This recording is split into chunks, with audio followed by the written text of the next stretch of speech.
Good morning, everybody. We're just going to wait a few more minutes until everyone's sorted. I'll get the green light and then we can start today's session.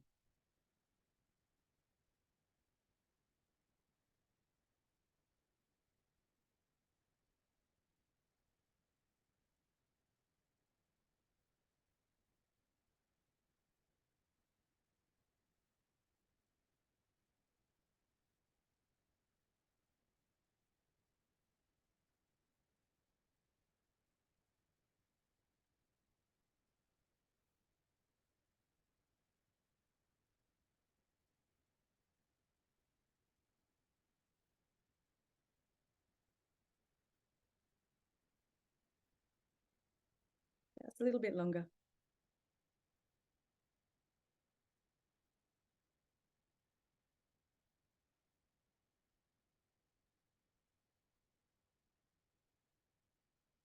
Okay, guys, we can get started, I think. So welcome to the Master of Research Information session today at Macquarie University. I'd really like to welcome those who are joining us online today, but also those people who have come to campus and are over in the Price Theatre area over there. So thank you very much for coming in today. I'm Jen Cornish. I'm Academic Director for Graduate Research, and it's my pleasure to provide you with information on the Master of Research today. Joining me, I have three fabulous people. I have Laura Aubrey, Catherine Murphy, and Louise Dwyer, who will be helping to facilitate and answer questions throughout the session, but later on today, or later on in this session. So can you say hi, guys? Hello. Hello, everyone. Welcome. I think Louise was there. It's all good. Okay, so I also want to let you know that the recording that we have today, or the information that we prepared or have showing you today, will be recorded and shared to you all after the session. So don't worry about writing anything down. You will have it all in your hot little hands soon enough. Okay, so let's get started. I would like to acknowledge country. So we acknowledge the traditional custodians of the land on which Macquarie University stands, the Wallumattagal clan of the Darug Nation, whose cultures and customs have nurtured and continue to nurture this land since time immemorial. We pay our respects to the elders past, present and future, and extend that respect to all Aboriginal and Torres Strait Islander people here today. All right, so let's get on with the program. What are we going to focus on today? First of all, I would like to just introduce you a little bit to Macquarie University. So if you're new to the university, it's really good for you to know this. If you've been at Macquarie University, there's probably still some statistics that you haven't heard, so I'm going to give them to you today. Then we'll go through an overview of the Master of Research, which is why you're all here today. We'll then go on to a question and answer session. So for this, we will have, as I said, our lovely Louise, Laura, and Catherine there to help you answer those questions. If you have anything you want to ask along the way while I'm talking, you can put them in the Q&A section of the presentation, and we'll try to answer those as we go along within the written part, or we'll talk about them later on. Okay, so just wait on for that little bit. If your questions are really specific to your particular case, you might want to keep that to talk with us a bit later, like do it outside of this session, or take it to the faculty session, which will happen after the Q&A. Okay, so the faculty sessions start at 11 o'clock today. We might end a little bit earlier, but that's okay. You can have a little break, but those sessions will start at 11 o'clock and we'll show you how to get to those at the time. Okay, let's move on. So a little bit about Macquarie University. It is a world-class university. We are smaller than some of the universities in Sydney, but we really do pack quite a punch for our size. So we've got highly ranked academic programs, and we're Australia's 6th largest graduate research program. So just to give you some information about us, we've got over 43,000 students that are enrolled. This includes 8,000 international students, so we are a very internationally focused university as well. And we have over 1,900 graduate researchers. So a really good cohort for you guys to get to know should you start to do the Masters of Research. We also have over 2,500 industry partners. And the good thing about Macquarie is that we're in the innovation park, so in the Macquarie Business Park, and we have so many companies, so over 300 companies that are right here with us to help support your learning should you be interested in that kind of industry engagement. We're also number 2 in Australia for graduate employment rate. So that's from the QS Graduate Employability Rankings from 2022. So we're number 2 in Australia, which is really cool. We're also in the top 175 in the world from the Times Higher Education World University Rankings, and we're in the top 130 in the world for the QS World University Rankings from 2024. So as I said, we're smaller, but we do pack a punch. Now, one thing I wanted to draw your attention to is that 100% of our researchers research at world standard or above. This is really important for the Masters of Research because that means we have super duper excellent supervisors that can help you with your research project. So if you want to learn how to research, these are the best people to learn it from. Okay, so all of this shows that, so going on to the next bit. So we have our world rankings for 2023 by subject. So pay attention to these ones because you might find one of these is your key interest, but we do have a whole heap of disciplines that you can research in should you want to. So for the top 50 in the world, we have 3. So the classics and ancient history, linguistics and philosophy. We have 4 disciplines that are in the top 100 in the world. So accounting and finance, English literature, English language and literature, geology, and also one of my favorites, not being biased, is psychology. In the top 200, we have 12 disciplines within that top 200. So this is top 200 in the world, and that's a really huge achievement for us. So I'm very proud of the university and how well we're doing. Now, along with all of that, the wonderful ability for you to do great research, we also have a really strong network to support you while you're here. So the Graduate Research Academy is something that I'm a part of, but it was basically developed in 2021 to give you an exceptional research training experience. So the purpose of the GRA is to develop the leaders and the thinkers of tomorrow. Now, this Graduate Research Academy, one of the main roles is to integrate all of the services that you need and all other aspects of graduate research, so such as graduate research training, obviously, supervision and support. Now, the Graduate Research Academy sits centrally within the university, but it actually works together with all of the faculties. So we have 4 big faculties that you'll meet a little bit later. So we work with all of those faculties to provide you with the best support possible. But we also not only support the administration of your degree and making sure you're getting that good training, we give you a whole lot of other developmental support as well, such as there's over 150 workshops that we provide across the university through the GRA, but also through the faculties to help support your training. So getting you to understand more about your capabilities while you're doing your study. Okay. Now let's go a little bit more onto the Master of Research, which is why you lovely people are all here. Now, why would you want to do a Master of Research? Probably sitting there asking yourself, but why would you want to do research at all? So I'm a little bit biased. Okay, I've done behavioral neuroscience for over 25 years now. It's my research passion. So the main reason why you do research is because it's really, really cool and it's really interesting and it's exciting and it never gets boring.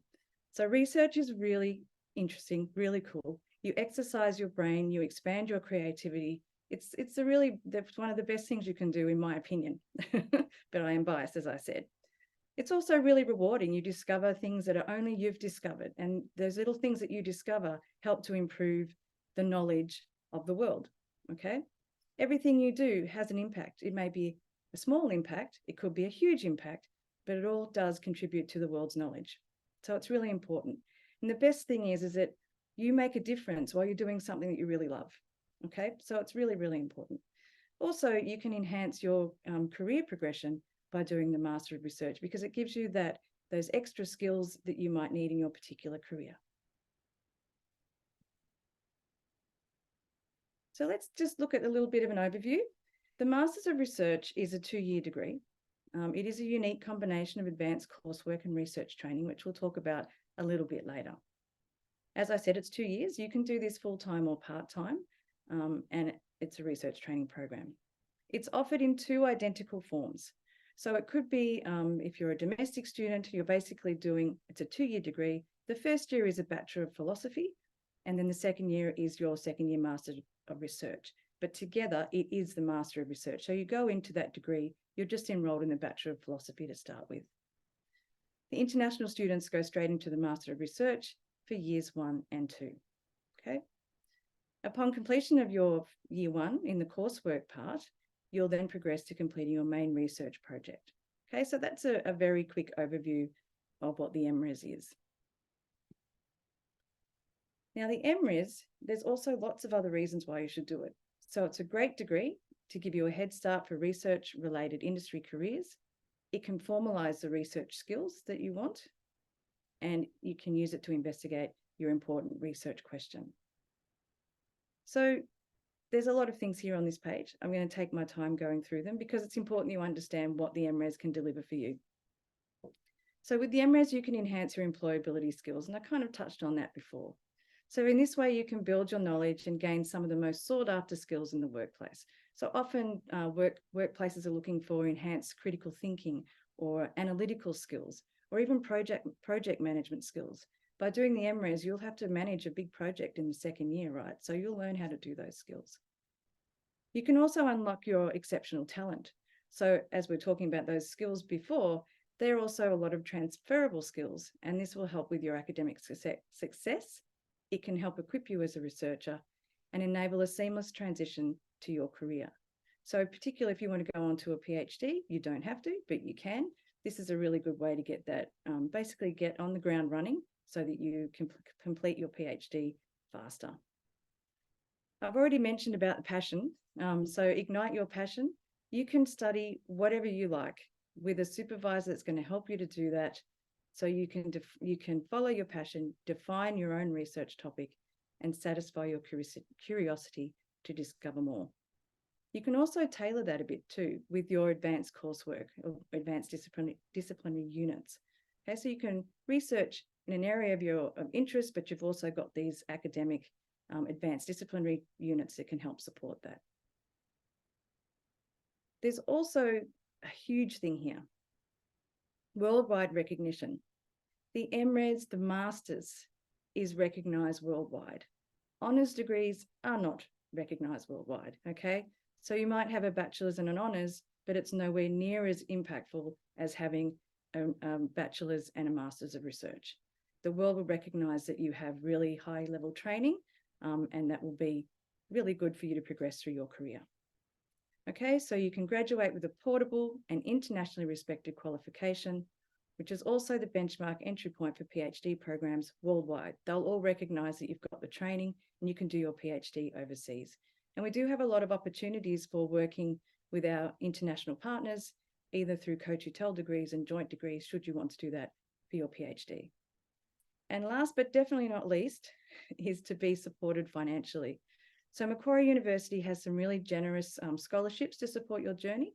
We'll talk a little bit more about those in a minute, but essentially for the second year, you can have a scholarship of $35,000 per annum, which is tax-free, okay? So that's a good thing. All right. So with the Masters of Research, this is again a little overview. So with the study options, you can go full-time, you can be part-time, as I mentioned earlier. You should be in person on campus.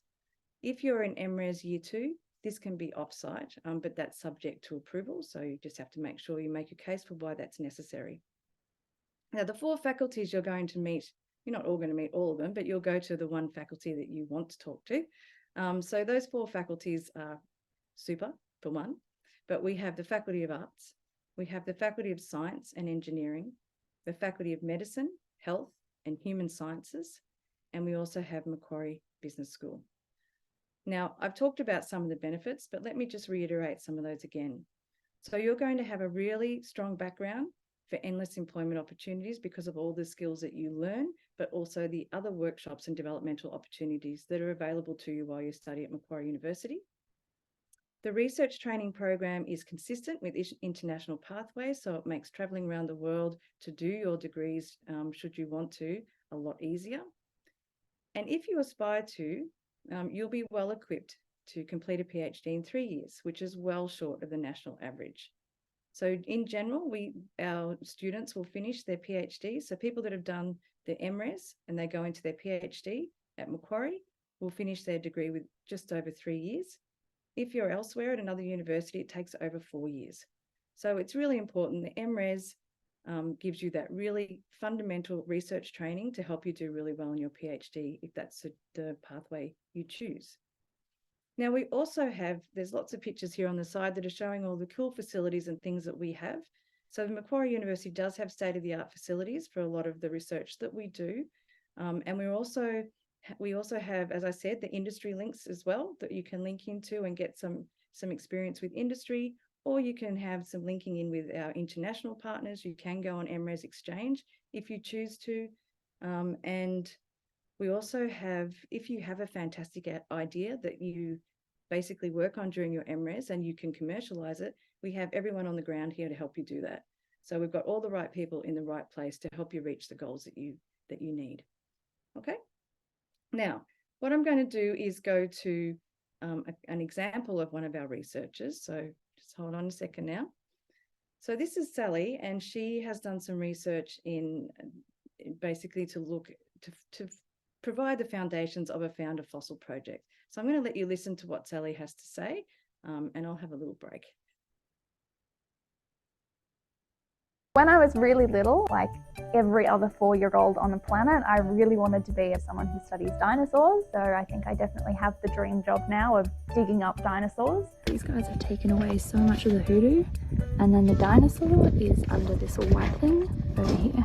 For me, doing an arts degree where I got to study ancient history and a science degree where I got to study dinosaurs and biology weirdly complemented each other. For my Masters of Research, I created something called the Founder Fossil Project. You were a farmer and you were on your land and you came across something. You may not necessarily know if it's a fossil versus an indigenous artifact. So there was this gaping hole of who are you meant to contact? What are you meant to do? I certainly had no idea, and I had a degree in both of those things. A lot of people who I talk to in my research are like, oh, that would never happen to me. But a lot of the finds are by farmers or miners, people at the beach or on bushwalk. This massive dinosaur behind me is a Muttaburrasaurus, and its species name is Langdoni. The person who found it was a farmer, and he actually tripped over the bone when he was discovering this dinosaur. Thought, wow, that is a really big cow. Took it to a museum, and it turned out it was a brand new dinosaur species, so they got to name it after him. People want to see you succeed. They really want interesting projects. So if you can get people on side to make it happen, I think Macquarie is probably one of the best places for that. Okay. When I was really little. Sorry, guys. There we go. When I was. Okay, sorry about that. Right, so that's Sally's project. So, and I have another one to show you in a minute that looks interesting, and because of 9/11 from yesterday, it's an interesting way of why people take selfies at memorials like that. So we'll go into that one in a minute. But before we do that, I wanted to give you a little bit of information about the actual course structure. So obviously there's year 1 and year 2. And as I said, year 1 is advanced coursework study, and then year 2 is basically the thesis. So in year 1, you do your advanced coursework study that explores the cutting edge research in your discipline. You have 8 units that you need to do that will include research frontiers. So getting to understand what's forefront in your field at the moment. There's also research communication. So that will teach you how to basically communicate all of your research through written, oral, that kind of form. So all of that work as well. And then you've got 6 advanced faculty and or discipline-based units. Okay, so you've got 2 main research units, but then you've got these other advanced faculty units that you can do to enhance your knowledge base in the field.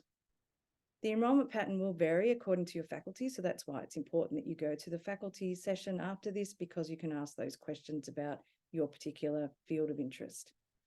The standard full-time load, study load, is 4 units per semester, so it's 40 credit points per semester. Now for year 2, this is a master's level postgraduate research training program.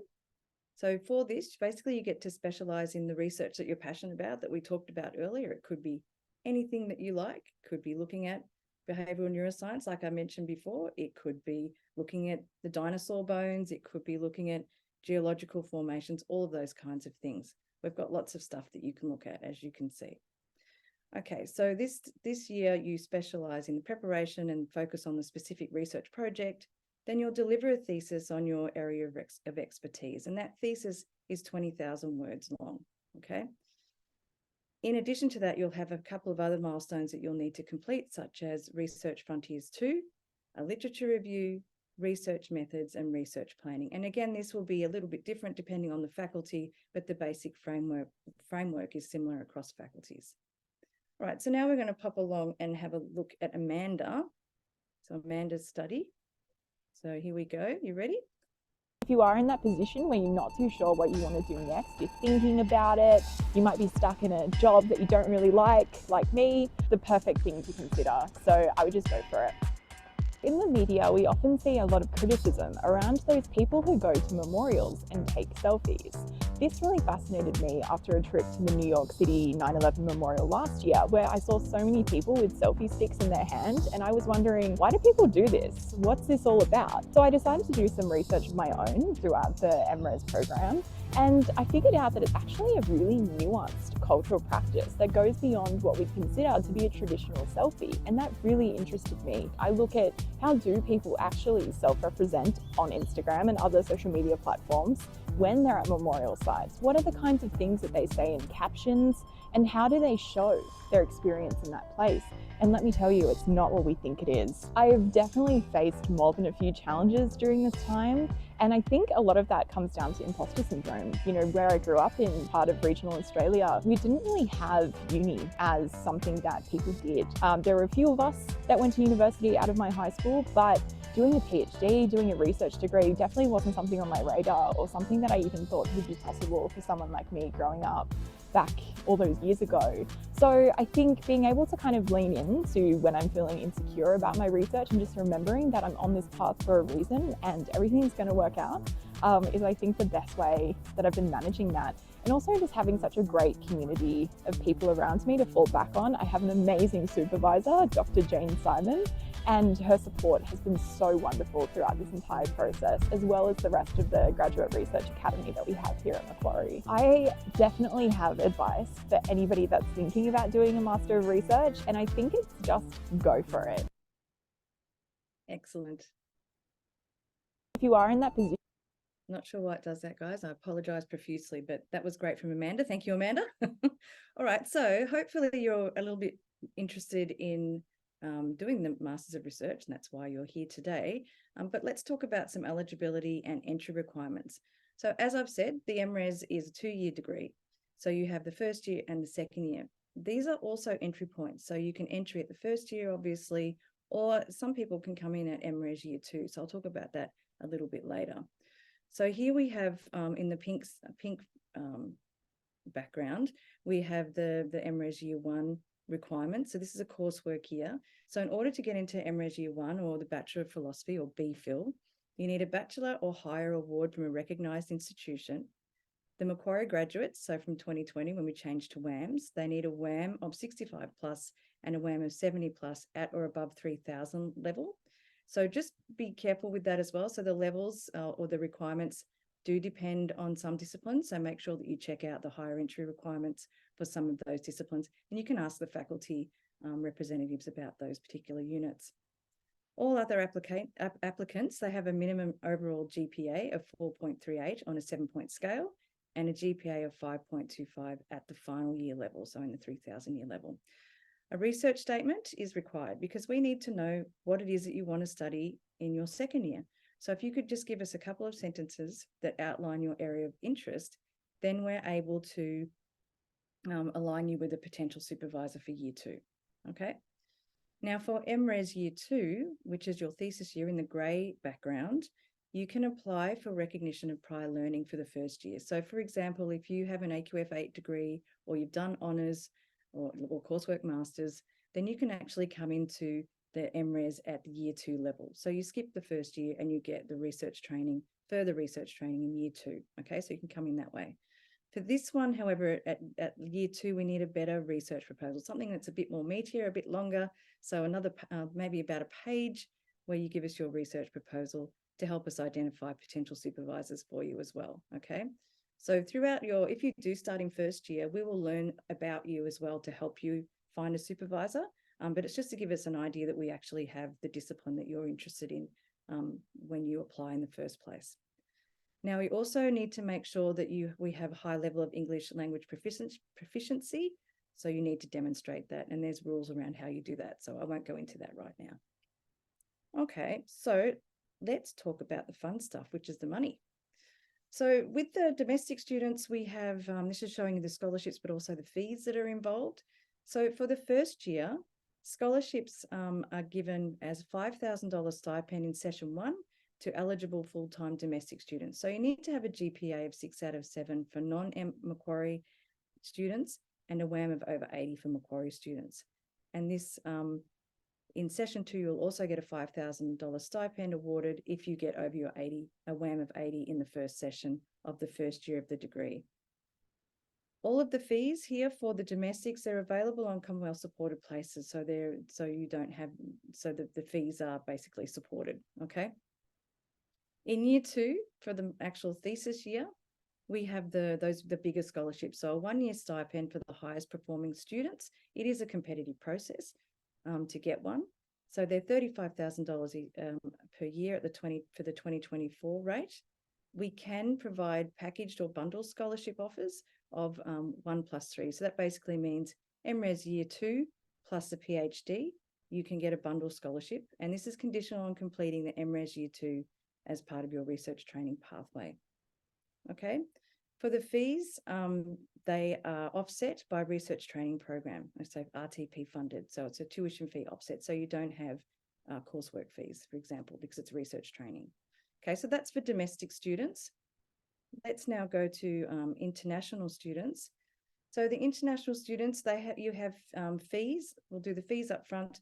So international student fees are payable for both the first and the second year of the program, but you can get scholarships, and the scholarships are for year 2 only. So they're available to the highest performing students. Again, it's a competitive process. With the scholarships, they'll typically include a full tuition fee offset, so you don't have to pay those tuition fees, and a 1-year stipend, again, valued at $35,000 for 2024. And there are other scholarship packages that you can look for that are available from selected international agencies, so you can ask us more about those or look them up on our website. Okay, so it's a fairly generous scholarship, $35,000. As I said, it's tax-free, and it's to help support you in your learning. Okay, now we also have a fabulous Road to Research, or R2R scholarship, and this is an interesting scholarship that we've developed recently, and it's basically to get to encourage domestic students and onshore international students, so international students that are already in Australia who want to do their Masters of Research year 2, they can apply for this particular scholarship, okay? So basically, you can be a current Macquarie postgraduate coursework student that have completed in session 2 in 2023, and we'd like to encourage you to apply for this.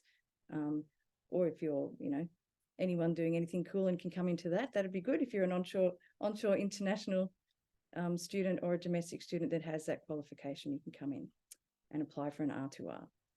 Again, it's a 1-year living allowance stipend, $35,000, and you get that full tuition fee offset for 1 year maximum for the internationals, or for both. There's no tuition fee. Okay. Again, it's a competitive selection, and you go into the round where we choose the highest competitive people for those scholarships. Okay. Now, when can we apply? Basically for session 1, 2024, if you wanted to start next semester, not session 2, 2024, these are the dates for that. Not all faculties have both intakes, but some do. So let's check that with your faculties as well when you're talking with them later. So for year 1, the Bachelor of Philosophy or Master of Research. For domestics, the application closing date is the 30th of November of this year. And for the internationals, that's already passed, but you can, if you're onshore, you can apply for the Road to Research Scholarship, which is due on the 31st of October in 2023. For the year 2 Masters of Research for the domestics, it's the 31st of October that they're due this year. And again, internationals, you can't apply for that, but you'd apply for the Road to Research. Sorry, for the Bachelor of Philosophy, the Road to Research is not available. Only for the year 2 Masters of Research. I made that mistake. Apologies. For session 2, 2024 commencement, For first year domestics, you would apply by the 20th of May, 2024. And for the internationals, it'd be the 3rd of March, 2024. And for year 2, Masters of Research, it's the 30th of April, 2024. And internationals is the 3rd of March, 2024. If you wanted to do Road to Research scholarships for year 2, you would apply by the 30th of April, 2024. Okay. Now, before we go on to the question and answer session, I do want to provide you with this slide, which is how you can contact us at any time if you need to. So we're available if you have questions, if you need assistance or advice. So you can do an Inquire Now form there on the left-hand side through that QR code, or you can contact a qualified academic advisor on the right-hand side. So use those QR codes for that information. And as I said earlier, we will send out these resources to you so you have access to the information when you want it. All righty, so I think we're going on to question and answer session now. Are my people ready on the other side there? Ready to have it? Yes, we are. So I'll just wait for Catherine and Louise to turn their camera on. So thank you, everyone. We have a few questions coming through. So there was a specific a question regarding sort of their specific scenarios with recognizing prior learning for prior study. And I was just wondering, Catherine, if you could advise how best to manage receiving RPL. So very generally speaking, RPL for direct entry into MRes Year 2, what the departments will look for is whether or not you have done the equivalent of 80 credit points, typically in a master by coursework program, or if you've done a bachelor honours, and a bachelor honours again will typically allow you to enter directly into MRes Year 2. Now, the reason I say typically is because you absolutely need to talk to your department. So some departments and disciplines will actually be looking for very specific units that you've completed, which is why you need to go and talk to them first. And so they may actually look at whatever you've done, say in your master by coursework, and they may say, well, you know, you've done a 1-year master by coursework, but actually we would only really consider giving you maybe 3 units of RPL because you actually don't have the research training that we're sort of looking for in order for you to enter directly into MRes Year 2. But it's very much discipline and department focused. So if you have done a 1-year master by coursework, you may well be able to go straight into Year 2, but please do talk to your sort of MRes directors or MRes advisors in the department. Perfect. Thank you, Catherine. And then Louise, this next question is for you. So there's a question regarding completing the Master of Research and then finishing the PhD in 3 years rather than 4 years. Do they have to do the PhD at Macquarie, or could they do their PhD elsewhere and graduate within the same time frame? It's a really good question. So as Jen mentioned, your MRes can get you into many PhD programs worldwide. Obviously, we want to retain you. If you do a good MRes here, we'd love you to stay on and do a PhD at Macquarie. Our PhD program is a 3-year program, and we have structured our research training to get you done in 3 years. Other institutions have a 4-year program. Even if you have done an MRes, you will get into their PhD program. I cannot guarantee that you will be done in 3 years. You may be, but their structured research training isn't as tailored as ours is to an on-time completion. We also couldn't guarantee you a scholarship. You have a much more streamlined application process for a scholarship for the PhD coming out of your Master of Research here than you would going into another university.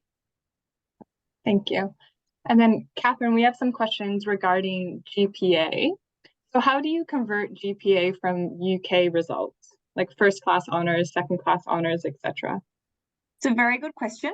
So the Department of Education, so the Australian Department of Education actually has what's called country education profiles, and it's basically pretty much every university will have access to will be signed up to the country education profiles. And the country education profiles actually list all of the universities worldwide. So we're talking, you know, like 25,000 universities or whatever it is worldwide. And it looks at not just, it doesn't give you, direct equivalencies between this university and this country, primarily because that sort of level of detail for the government is monumental, but it absolutely gives you an overview of the grading system, the way the education system is structured, right from sort of what we would call kindergarten up through to a doctorate. And it also gives you sort of an indication of the quality of the institution, and that's usually around sort of transparency of governance, transparency of sort of the academic side of things and those sorts of things. But it also gives you it does give you direct equivalencies to AQF. So it does actually say that, you know, a master's from this university in this country is directly equivalent to an AQF 7, which is a bachelor's, or an AQF 8, which is an honours in Australia. The actual individual grade for grade comparison, there are some country profiles that provide it, but they're very, very generic. So we basically build off what is provided to us by the government, but also just with what we have as an institution developed over the course of, you know, 30, 40 years, where our pre-candidature team assesses thousands upon thousands of applications from all around the world. They're very, very qualified in being able to determine sort of what a grade is in the UK would be equivalent to a grade at Macquarie. And we also factor in, you know, some countries do grade a little bit differently. So we do factor that in. It's not a blanket, you know, this is equivalent to an HD, this is equivalent to a credit. We do take into some of that. We also have really lengthy conversations with departments as well, because some of our departments are really well versed in actually an institution overseas, and because they work with them a lot. So it's very detailed. You know, by all means, feel free to contact us and ask us sort of more questions about it. But we do factor in the varying sort of country profiles, and also, you know, different universities do grade very differently, even within one country. Thanks, Catherine. And Jen, the next question is for you. They just had some questions or advice around finding a supervisor. So what's the best way to do that?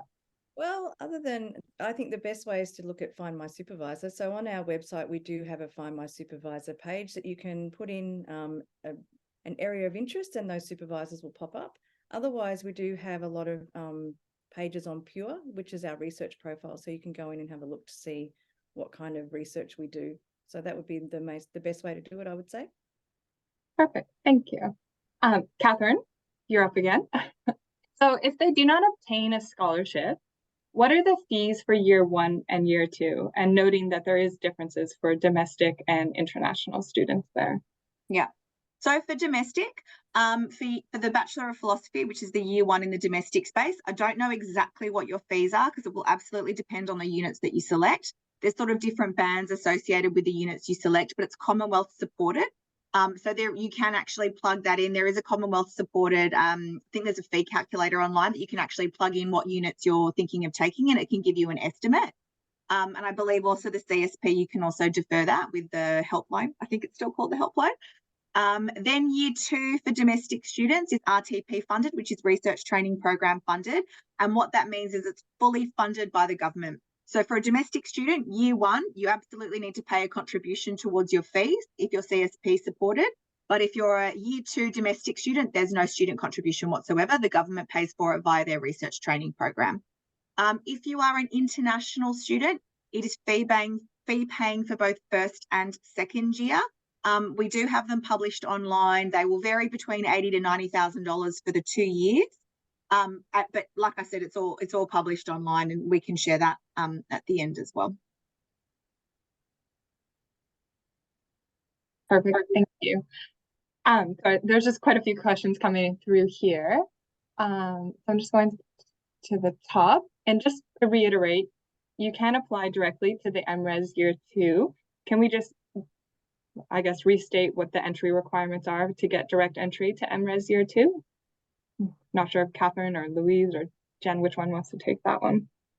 I'm happy to. And I think at the same time, there's a couple of questions coming from individuals who don't have the classic academic background. They're not coming directly from their undergraduate degrees, and that's fantastic. We want you too. We want people who've had a career in different industries or a break from study.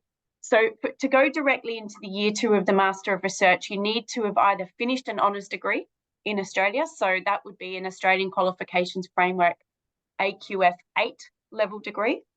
So if you haven't done that, we would be looking at someone who has either done the equivalent in a coursework master's, so either completed a coursework master's, or we might be able to transfer you from 1 year of a coursework master's into the second year of the MRes if the first year of your coursework master's can be deemed equivalent in terms of recognition of prior learning. And the faculties and departments would look at the individual units that you've taken and match them in the first year. But we're actually very, very accustomed to doing this, and it's all of our faculties and departments are very used to looking at those kinds of academic backgrounds. So for students who, I've got one here who has 2 undergrad degrees and a grad dip with no GPA and graduated in 1991. So this, we probably wouldn't look at your previous degrees with too much scrutiny. We understand that they're a really, really long time ago. When we're looking at ensuring that students are admitted to our program who are able to achieve success, the best way that we can do that is look at their academic GPA. But in the absence of a GPA, we will look for other evidence that you will succeed in the learning environment in the university as it is today. So it's quite different in the university sector now to what it was in 1991. So we'd be looking at what you've been doing in your career, how independent you've been, have you how you worked in your workplace and who you work with and the kinds of work that you do. I'm assuming that the reason you want to come back to study might be to upskill in the work area that you're working in now. So we have had quite a lot of teachers, for example, come back into education, and so they're doing the BPhil or the Master of Research in Education. So they're upskilling and they're applying their research in the classroom. So I think definitely talk to your department and faculty about that if that's the kind of background that you come from. Perfect. Thank you, Louise. Catherine, we have a few questions coming in regarding, I guess, eligibility criteria for the various scholarships. So if you can be part-time versus full-time, on-site versus off-site. I was wondering if you could clarify some of those requirements. So scholarships in the graduate research space are for full-time on-site candidates.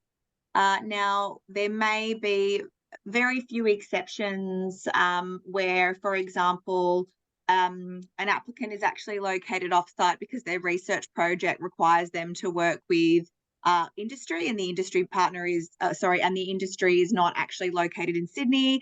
It might be, you know, we absolutely have had students who are, say, based in the Northern Territory because they're doing research with, you know, Indigenous groups up there, and therefore it requires them to be located there. So definitely when the project requires people to be off-site, we can still facilitate an off-site scholarship. Otherwise, it's definitely on-site, and it is also at the moment full-time for scholarship consideration. Yeah. Perfect. Thank you. Jen, there was some questions about the research proposal and what should be or should not be included in that, or where they should go for more information. The research proposal for second year, obviously. Yeah. So we just basically need to have an idea of the general background that you want to work in, but also the facilities that you're going to need. So, because we need to make sure, so if you're saying that you want to do a huge imaging study, for example, on brains, we have to make sure that we have that equipment available for you to use. So it needs to have a bit of background about, you know, the research area, what questions you're trying to look at or wanting to look at, but it doesn't have to be definitive. You can change that once you get here. It's just giving us an idea of the area that you want to be in. Does that help? Yeah, thank you. And I guess like they can speak with their department directors or at the faculty breakout sessions if they want specific requirements in that proposal. So there was one question about the GPA and kind of the wiggle room with that. So we have someone who's completing coursework masters, and at this stage, they're just slightly below the GPA eligibility. Would you encourage them to still apply, or what would be the advice for that student? Yes, I would still encourage you to apply if it's just slightly below. And also certainly if you're still enrolled in this session. I mean, if you're still completing in this session, your GPA absolutely can change. And I think I also saw something in there about, you know, if I am still enrolled, can I apply? absolutely. If you're due to complete your current program at the end of this session, you can still apply. We will assess you based on your current sort of qualifications and your current GPA, and we will then offer conditional upon completion of the degree and meeting the GPA requirements. Where you are a little bit below, absolutely talk to your department. So talk to your department directly. You know, where you have been actively engaged with your supervisor or your proposed supervisor, where you've been working with them, talking with them. We have a lot of applicants who are actually working already in the department or in research labs associated with the department. And so there's already evidence of research capability, which is sort of what Louise mentioned earlier. It's more about making sure that people are prepared to undertake the program and that they're able to kind of demonstrate the qualities that they can still achieve, because at the end of the day, we want you to succeed when you're doing it. So yes, you absolutely can. Definitely talk to your department first about it. But yeah, it's not uncommon. I was going to add to that, Catherine, the GPA requirement is very blunt, and it is your overall GPA. And when we say overall GPA for a bachelor degree, that's all of your units you've taken in your undergraduate degree. Now, if you were like me, there are some units that you took in your undergraduate degree that you did not perform well in. As long as you are not intending on going on to do your Masters of Research in that area. So, for example, my PhD was in chemistry. I did fine in chemistry. I didn't do so well in Java programming, and I didn't continue in computer science, and that's okay. So we look at every application that comes in. At the moment, Catherine is looking at nearly every single application herself, and she will look at those things absolutely for those people who are really keen to be part of our program. Thank you. Jen, the next question is for you, and it's a kind of a combination of two questions here. So the first part is, does the research have to be based in Australia? And can the research sit across two faculties? For example, they're interested in teaching, but they're also want to look at applied linguistics. Okay, so with respect to it being based in Australia, you can do research. You can go on field trips, for example, overseas. This will be a departmental question as well, just to find out exactly how you go about doing that. But you can definitely work with research that's from overseas. The other one is really highly encouraged, actually, to have multidisciplinary approaches. So if you want to be across two different faculties, that's perfectly fine. You'll be enrolled in the department that your primary supervisor is enrolled in. So you need to have two supervisors for the second year. You have basically a primary and a secondary in old nomenclature.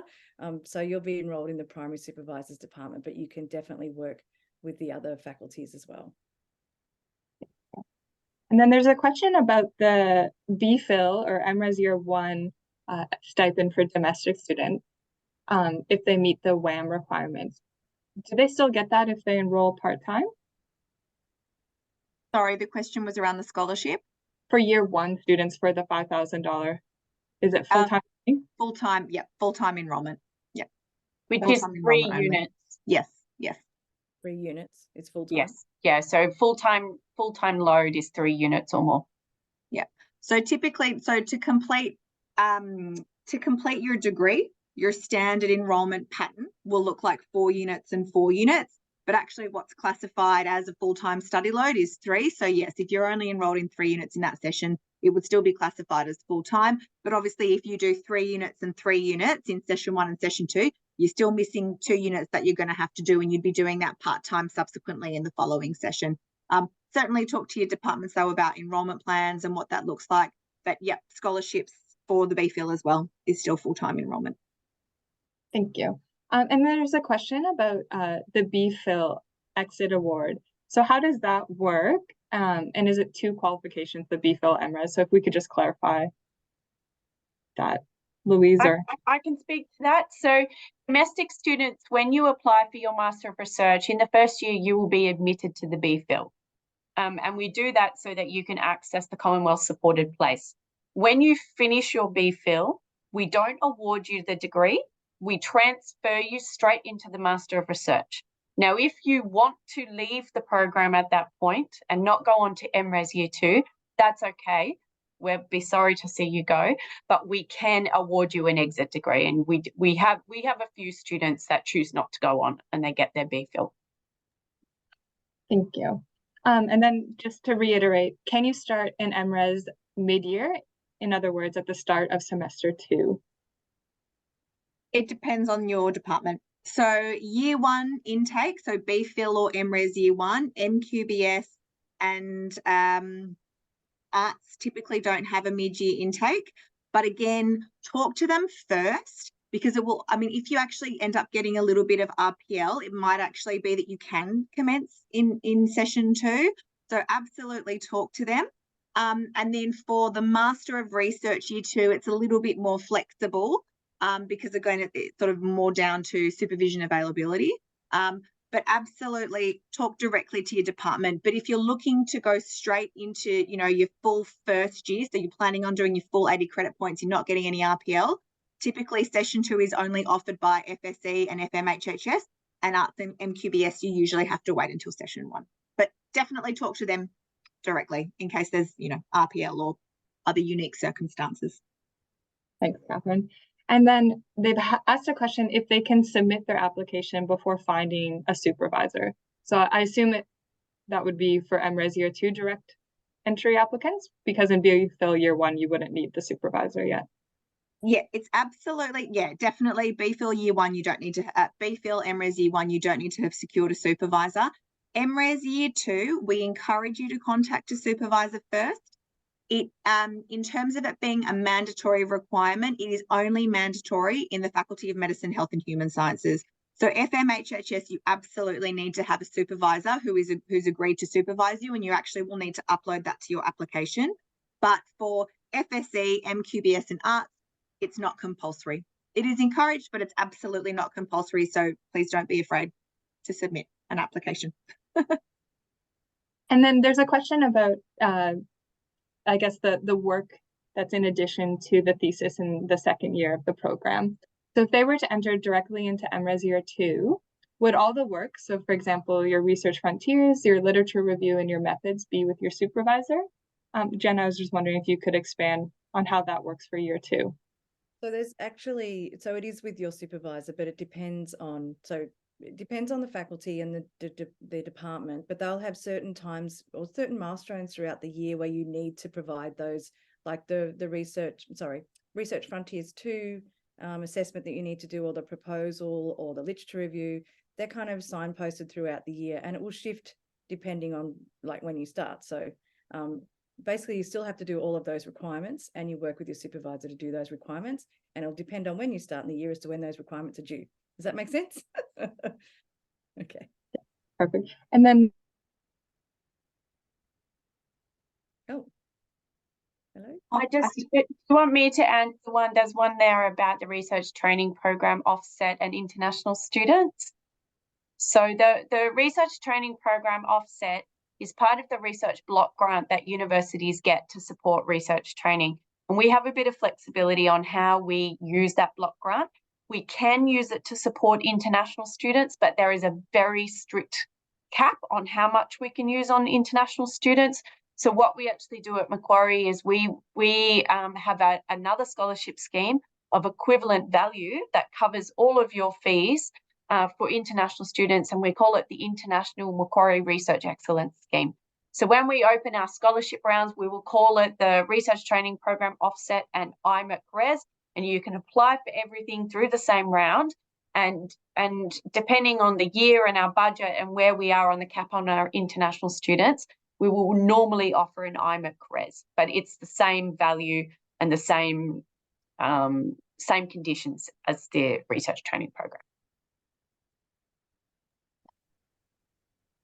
thank you. Again, there's just quite a few questions coming in, and I know we won't be able to get to them all. There is the faculty breakout sessions happening after this at 11 a.m. So if there's anything that we didn't answer here, we could ask it in the faculty breakout sessions, and we can also follow up afterwards. So we'll be sending, just a reminder, sending an email out after this event tomorrow with the recording, and they'll have all our contact information in there as well. But yeah, there's a lot of questions again about masters by coursework and entering direct entry into year 2. So I think we've addressed that. There's a couple of questions around full-time study. So in the coursework year, full-time study is a minimum of 3 units enrollment in a semester. But once you go into the research year, a full-time student We define that as equivalent to at least 35 hours per week on advanced research and study. Students do work while they do their MRes, and our scholarship conditions do allow for it. It is hectic though. It's a full-time research degree. So for students who are working full-time already and don't want to give up their full-time work, I would encourage you to consider part-time enrollment in your research degree. And we do have a number of students in that situation too. Perfect. Thank you. I think that is getting close to all the time we have here. I'll hand back over to Jen. Thanks, Louise and Catherine, for answering all those questions. And thank you, everyone. Thank you so much, guys. I really appreciate my brain's trust, the brain's trust for answering those questions. Thank you very much. Okay, so now we're moving on to the faculty breakout sessions. So Laura is going to pop the links that you require in the chat. I believe it's in the chat, so that you can, if you're at home if you're online, you can use these links to go into your own breakout rooms. So I will go through these, all of these disciplines, so that you've got a chance to take it into which one you should be going to. So as I said, we've got the Faculty of Arts, Faculty of Science and Engineering, Faculty of Medicine, Health and Human Sciences, and Macquarie Business School. Okay, so I'm going to read these out. If you know which faculty you need to go to, just take the link and go ahead and join up with their session now. So Faculty of Arts, you have Education, History and Archaeology, Indigenous Studies, Law, Media, Communications, Creative Arts, Language and Literature, otherwise known as McCall, Philosophy, Security Studies and Criminology, and Social Sciences. So please take the link there and go to Faculty of Arts if that's where you'd like to go. Faculty of Science and Engineering, otherwise known as FSE, we have Applied Biosciences, we have the Australian Astronomical and Optics, we have Computing, we have Engineering, Mathematical and Physical Sciences, or Natural Sciences. So you can go to Faculty of Science and Engineering for those disciplines. For Faculty of Medicine, Health and Human Sciences, we have the Australian Institute of Health Innovation. We have Chiropractic, Health Sciences, Linguistics, Medicine, and Psychological Sciences. And then for Macquarie Business School, we have Accounting and Corporate Governance, Actuarial Studies and Business Analytics, Applied Finance, Economics, Management and Marketing. So they're the four faculties. They're our main disciplines. They are quite big disciplines. They have a lot of lots of other disciplines within them. So please, if you don't know where you need to go, you can ask Laura on the Q&A there to find out which one you should be going to. We're happy to answer those questions for you. But otherwise, it's been great having a chat with you this morning. I hope to see you again next year in a Masters of Research. Enjoy the faculty breakouts. Thank you very much for coming.